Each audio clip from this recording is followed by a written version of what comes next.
Salut à tous, on va encore tirer sur l'ambulance.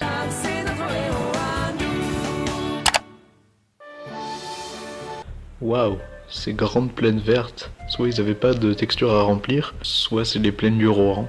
J'en ai aucune idée. On dirait les décors de Wii Sport. En premier, on va tester le système d'alerte du phare. Terminé. Oh, cet escalier a au moins 399 marches.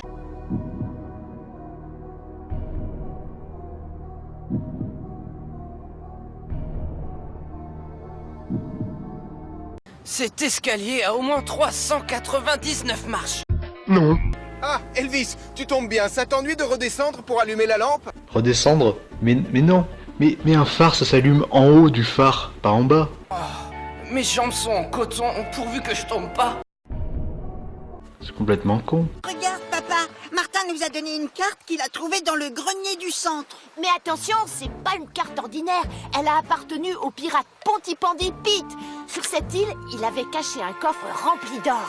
Waouh, c'est original. Tu viens, Mathieu? À la fin de la journée, on sera riche, tu vas voir. Mais ne vous éloignez pas! Il va y avoir de la brume tout à l'heure! À ce niveau-là, c'est plus de la brume, c'est carrément de la pluie, ma gueule. Bon, à ton avis, Pete le pirate, il a caché où son trésor? Moi, je dirais là. Alors, on doit chercher un rocher qui a une forme de nez crochu. C'est gagné! C'est gagné! C'est gagné! C'était dur à trouver, dis donc. Il a caché où son trésor? Moi, je dirais là. On aperçoit très bien la lumière quand on est au large. Le but d'un phare, en fait, c'est de pouvoir faire de la lumière depuis très très loin, pour éviter que les bateaux ils se cassent. Mais là, en fait, c'est beaucoup trop proche.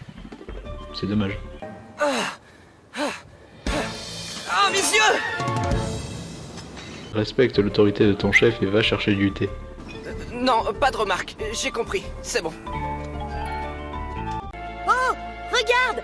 Le voilà, le rocher qui a la forme d'un nez crochu. Là-haut! Vous avez vraiment mis 5 minutes à traverser 5 mètres? Putain, sur le plan précédent, vous étiez à même pas 10 mètres du rocher et là, vous avez mis le temps d'une ellipse pour arriver là-bas. Mais c'est super long, c'est super chiant.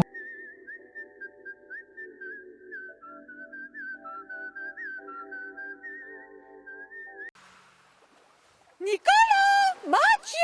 Déjeuner! C'est vraiment un super endroit pour mettre son pique-nique, dis donc. C'est même un super temps. C'est vrai que c'est cool. Et c'est l'occasion idéale pour tester la corne de brume.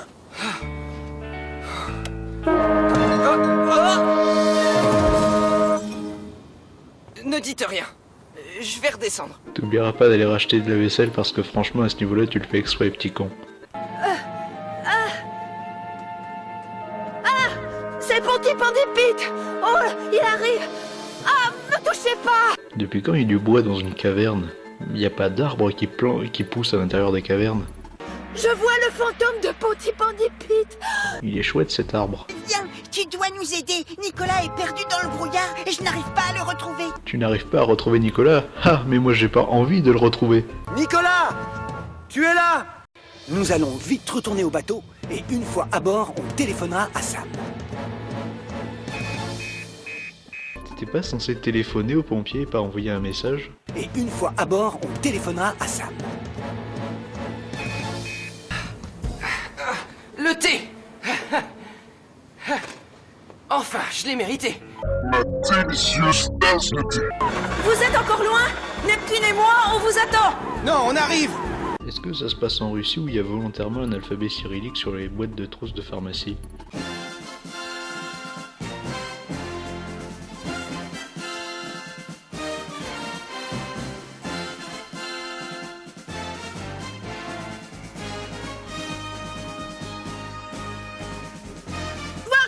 Et si ça continue, je risque de me noyer!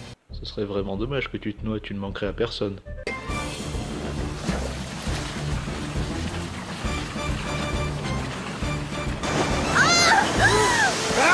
Je n'aurais jamais dû m'écarter de la route. Pardonne-moi, Sam. Dis-toi, Nicolas, que si les chemins existent, c'est pour éviter aux enfants d'aller dans les zones dangereuses. Oh, j'aurais tellement aimé trouver l'or de Pontypandy Pete, tu comprends?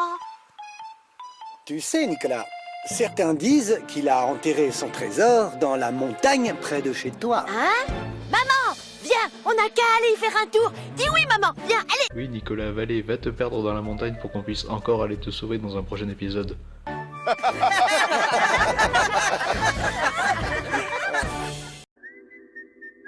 Alors oui, bien sûr, ce que je viens de faire, c'est un concours de mauvaise foi, mais je suis conscient, c'est une série pour enfants, et puis de toute façon, mine de rien, c'est bien foutu.